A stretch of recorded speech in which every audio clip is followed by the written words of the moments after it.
moi, j'ai commencé avec une série qui s'appelle Nerds. Alors, je sais pas si les gens connaissent, en tout cas, c'était bien sale, bien vulgaire, et c'était fait dans ma chambre, donc du coup, on n'avait pas de producteur, pas de diffuseur, donc on faisait ce qu'on voulait.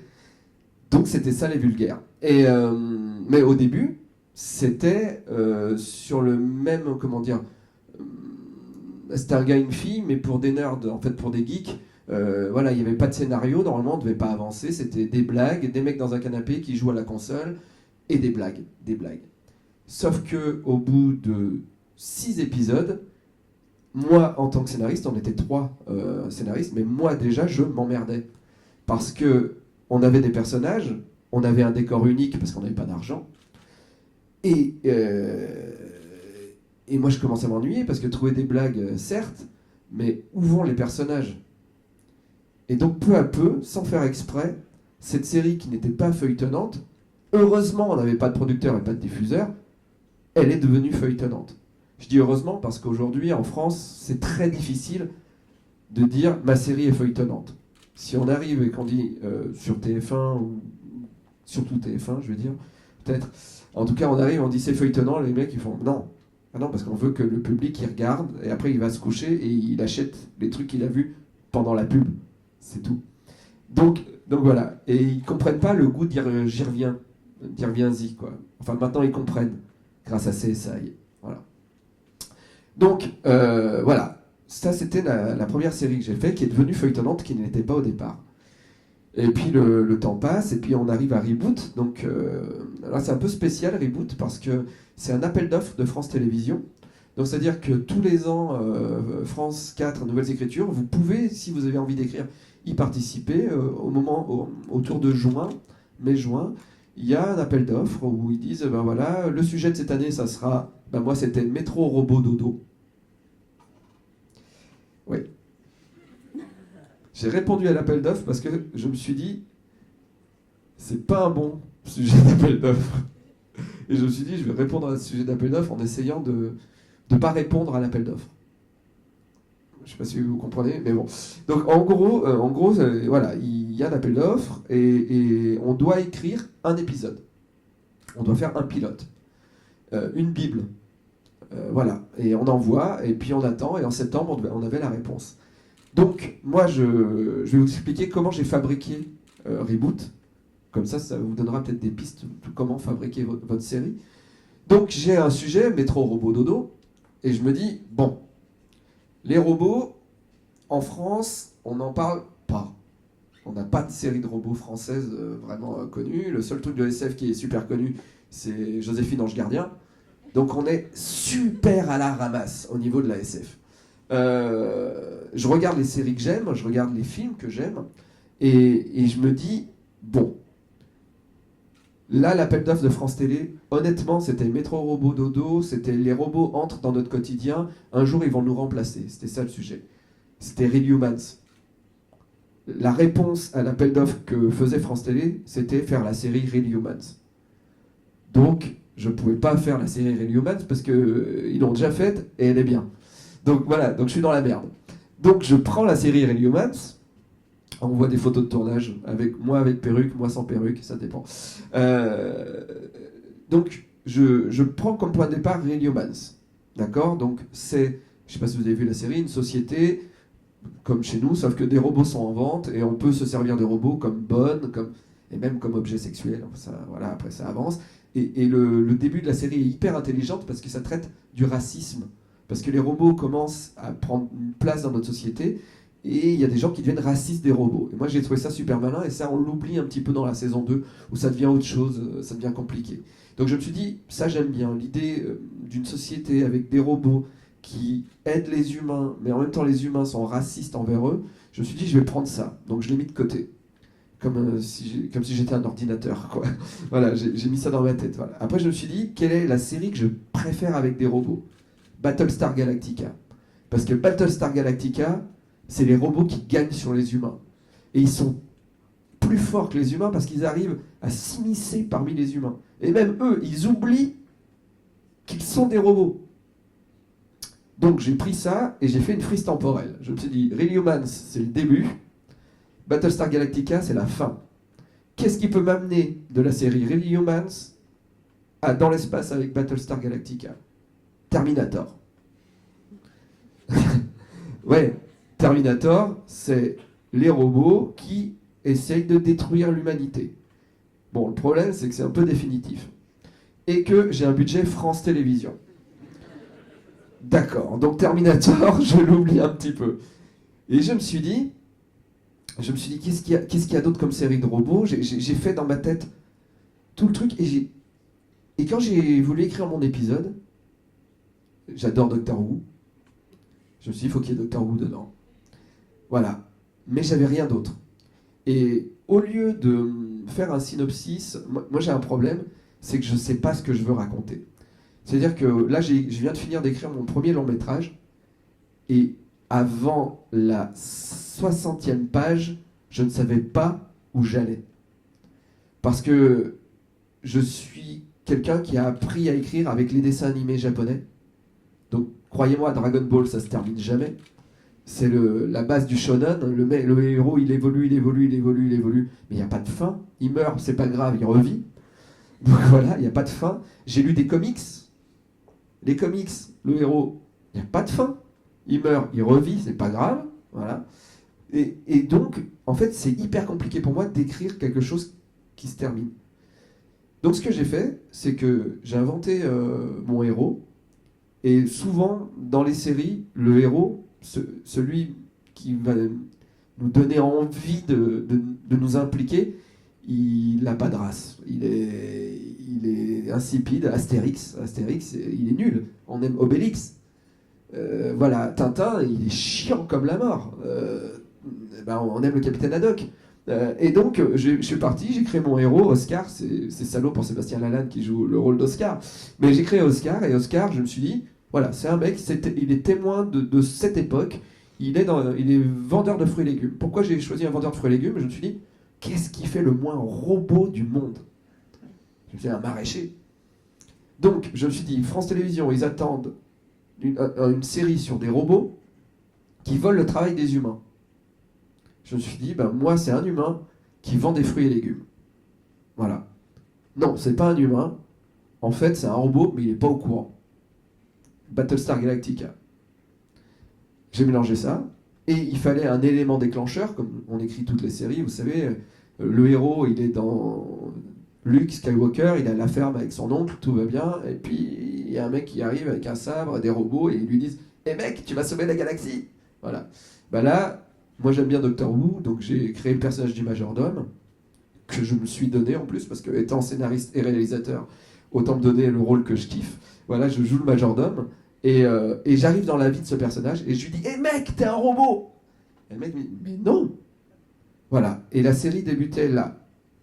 Et ce que j'ai fait, c'est que quand j'avais ça, j'avais le supermarché, j'avais mon décor, j'avais mon héros, et j'avais mon élément déclencheur. Je me suis assis, et j'ai fait des dialogues. J'ai écrit, j'ai dialogué. Et de blague en blague, ça m'a amené à développer l'univers, et à me dire, ok, mais alors maintenant qu'il a fait des vannes là-dessus, qu'est-ce qu'il voudrait faire? Qu'est-ce que... Le héros, il sait qu'on lui dit qu'il est un robot, mais il ne le croit pas. Qu'est-ce qu'il va faire? Il va rentrer chez lui. Il va vouloir rentrer chez lui. Et donc, je me dis, sa maison, elle n'existe pas. Donc le mec, il arrive devant chez lui, et il n'y a rien. C'est vide. Et la série s'est construite comme ça, et France Télévisions, donc c'était un épisode. Donc j'ai envoyé cet épisode-là. En septembre, j'ai su que la série était retenue, mais mon épisode se terminait. Parce que je me suis dit, si France Télé ne me prend pas, si un jour j'ai un petit budget, ça fera un petit court-métrage et je vais pouvoir le tourner. Donc mon épisode 1 était bouclé en fait, et n'était pas feuilletonnant finalement. Je mettais en place une histoire, je mettais en place mes intrigues, mais je proposais une fin. Je ne sais pas si vous avez vu l'épisode 1 de Reboot, qui a été diffusé, non?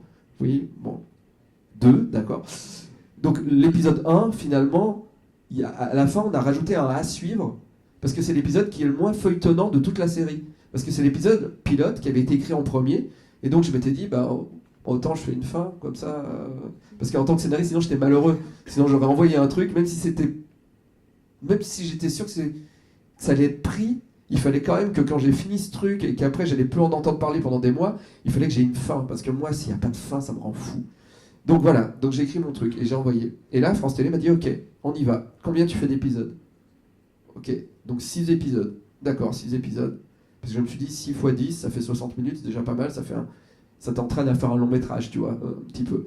Et après, à partir de là, le problème, c'est que j'avais déjà mon épisode solo. Donc là, par contre, je pouvais pas partir et écrire comme ça. J'ai vu Lewis Trondheim, qui est le co-auteur, on s'est vu pendant une journée, et on a relu l'épisode 1, et à partir de là, on a inventé des trucs. On a dit, bon, bah, le héros, qu'est-ce qu'il pourrait faire, où il va aller, et on écrivait dès qu'on avait une idée qu'on trouvait drôle. C'est lui qui a eu l'idée de mettre que les personnages étaient obligés de porter des chapeaux. Parce qu'ils ont une puce GPS dans leur tête, qui fait qu'il y a un ordinateur qui les repère. Et donc les héros sont obligés d'avoir quelque chose sur la tête pour pas être repérés. Ça fait que je peux avoir des scènes d'action, des scènes de SF, des scènes des personnages qui parlent entre eux de trucs hyper importants, avec des sacs en plastique sur la tête, et à un moment il y a une boîte de lessive, ils ramassent une boîte de lessive, ils ont des cartons de boîte de lessive sur la tête. Voilà. Et en fait ça permettait de faire de la science-fiction tout en mettant des trucs drôles. Et donc on a créé la série en nous créant comme en impro, vous savez, on nous crée comment on appelle ça, des trucs que tu es obligé de faire, des conditions. Les héros pourront faire ça s'ils ont un chapeau sur la tête. Les héros pourront faire ça que s'ils sont habillés de telle manière. De manière à les rendre ridicules, de manière à... voilà, c'est des robots. Comment on se rend compte que c'est des robots? Ils font pas caca. Voilà. Donc il dit, tu fais caca? Ouais. Bah voilà, t'es un robot. Simple. Voilà. Et en partant de ça, en créant ces conditions, la série s'est écrite peu à peu, jusqu'à arriver à un cliffhanger. Et ce qui est fou, c'est que France Télévisions, là, m'ont demandé de rajouter des cliffhangers. C'est-à-dire que la série était feuilletonnante, et après la première lecture, j'ai des gens à la télévision française qui m'ont dit « ça pourrait pas être plus feuilletonnant ?» Oui. Et là, c'est fou. Et en plus, le pire, c'est que je l'ai coupé au montage. C'est-à-dire que j'ai rajouté des trucs feuilletonnants et ça marchait pas. J'étais désolé, j'ai fait merde pour une fois qu'on me demande. Donc voilà comment s'est construit Reboot. Et par contre, moi, j'ai déjà dans ma tête la saison 2 et la saison 3. Ouais. Mais après, on marche pas tous de la même manière. Moi je veux que tout soit expliqué. Combien d'heures?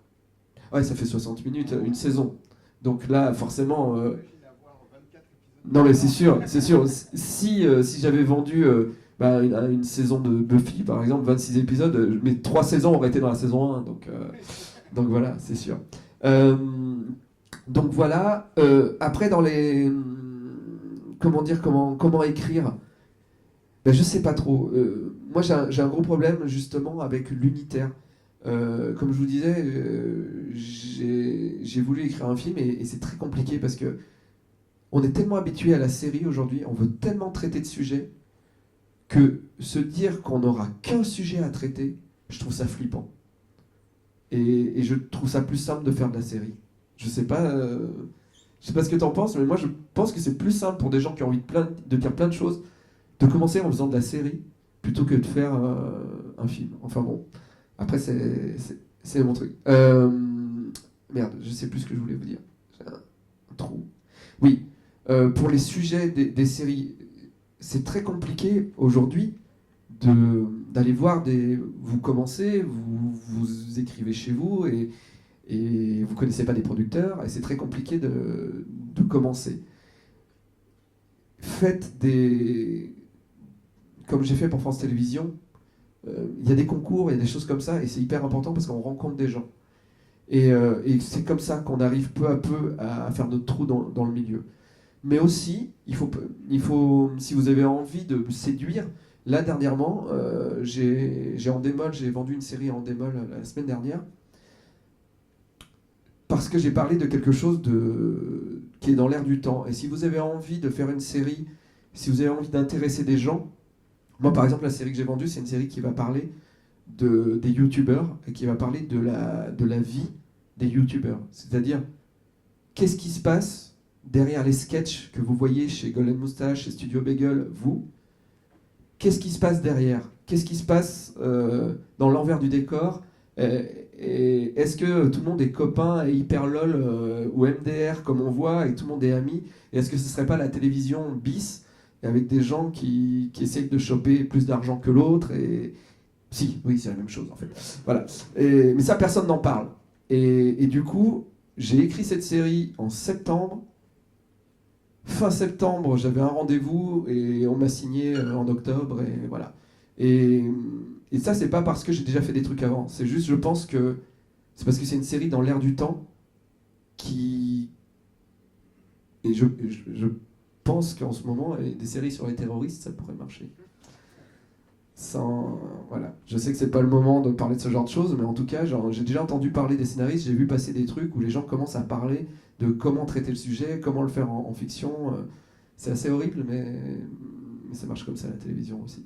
Voilà. Je sais pas, moi je pense que j'ai dit ce que j'avais à dire sur Reboot en tout cas. Voilà. C'est con, vous n'allez pas entendre ma sonnerie Mario Bros. Tant pis. Merci Davy. Merci.